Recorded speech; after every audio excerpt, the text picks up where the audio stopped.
Being president sounds like the ultimate power trip. But what if we told you they can't even drive on public roads? Not just during their term, but forever.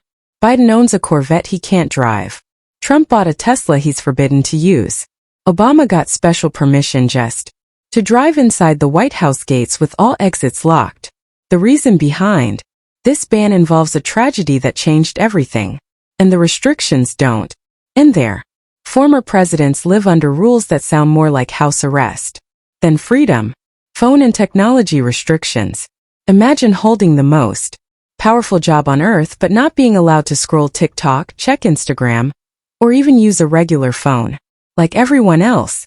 That's the strange reality for presidents and former presidents of the United States. Their lives come with bizarre tech restrictions that sound more like something out of a spy movie than real life. Back in December 2013, Barack Obama admitted something surprising. He couldn't use an iPhone. Not because he didn't want one, but because of what the Secret Service called security reasons. Instead, he had to hold on to an old BlackBerry from 2009. It barely ran modern apps, but it was heavily modified to prevent anyone from tracking him. Why? All this caution. The same year, leaks from the NSA revealed something chilling. Intelligence agents had found ways to hack iPhones and spy on up to 38 different features. They could even monitor world leaders like Germany's Angela Merkel. The concern wasn't just about calls. It was about GPS real-time location and making someone like Obama an easy target. When he first took office in January 2009, Obama fought hard to keep his BlackBerry. Eventually, they let him keep it, but only a stripped-down version. He could email a tiny list of close aids, and that was it. Meanwhile, his daughters Sasha and Malia were free to use iPhones as much as they wanted. That probably made it sting a little more. Things only got more dramatic over time. On January 6, 2021, while chaos unfolded at the U.S. Capitol, official White House call records showed something strange. A gap in Donald Trump's call log that lasted 7 hours and 37 minutes. People started asking hard questions. Did he use burner phones to avoid being tracked? Wouldn't have been the first time his phone use raised alarms. In 2019, a whistleblower revealed that Trump's call with Ukraine's president had been hidden on a top-secret server. Not because of national security, but because it contained dirt on Joe Biden. Even after leaving office, former presidents can't just walk into a store and buy a laptop or phone. Everything has to be checked by the Secret Service. When Trump didn't follow those rules during his term, his phone got hacked more than once. Even their mail isn't safe. In October 2018, explosive packages addressed to Obama and the Clintons were caught and neutralized at special scanning facilities. These extreme measures go all the way back to 1963. After the assassination of John F. Kennedy, that one moment reshaped how presidential safety works forever. Since then, even something as basic as driving has been taken away from them. Driving restrictions. It began in the aftermath of JFK's death. On November 22, 1963, he was shot while riding in an open-top Lincoln during a motorcade in Dallas. After that, the Secret Service changed everything. Presidents and even ex-presidents are no longer allowed to drive themselves on public roads, as just too risky. Now they're always in heavily armored vehicles with someone else behind the wheel.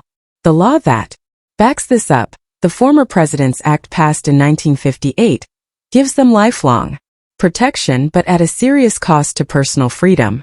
Lyndon B. Johnson, who became president after Kennedy, was the last one to break this rule.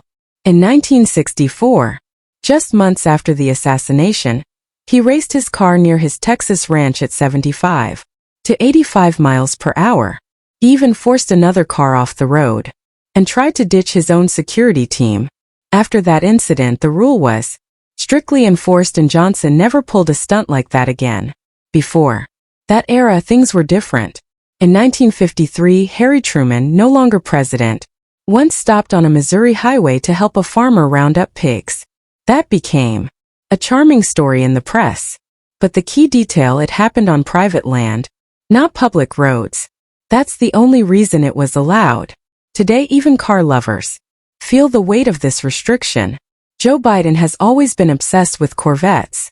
Back in 2014, he half-joked that the biggest reason not to become president was because he wouldn't be allowed to drive one. He owned a 1967 Corvette Stingray, and as vice president, he once did a burnout in his driveway in Delaware. That was the only place he could legally do it. Barack Obama in 2012 got special permission to drive a Chevy Volt, but only inside the White House gates with all exits locked, just in case. And when Donald Trump bought a Tesla in 2025, he said plainly, "I can't drive it."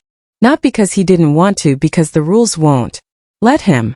Dining and food restrictions the way presidents eat isn't just about fancy dinners and polished silverware. It's more like a spy movie than a mealtime. Behind every plate is a network of rules, fears, and people whose job is to make sure the most powerful person in the world doesn't drop dead after a bite. During George H.W. Bush's time in the early 1990s, things got so intense that Secret Service agents didn't just stand around. They brought his own ketchup and bottled water to restaurants. They washed every plate, knife and fork by hand. One of them even stood in the kitchen tasting the food before it reached his table. They weren't being overly cautious for no reason. They were preparing for the worst. Poisoning was a real fear. It sounded like something from ancient royal courts, but this was modern America. When George W. Bush was sworn in back in 2001, Navy food experts arrived at the Capitol by 6 o'clock in the morning to taste every single dish at his inaugural lunch. From steamed lobster to grilled bison, nothing was served until the tasters gave the green light. These aren't imaginary roles. Even when presidents travel overseas, military staff are sent ahead to try meals in foreign kitchens. Sometimes, right where rat poison sits on the same shelf as flour. Didn't stop with them. Barack Obama in 2013 had to turn down a lobster salad prepared by Senator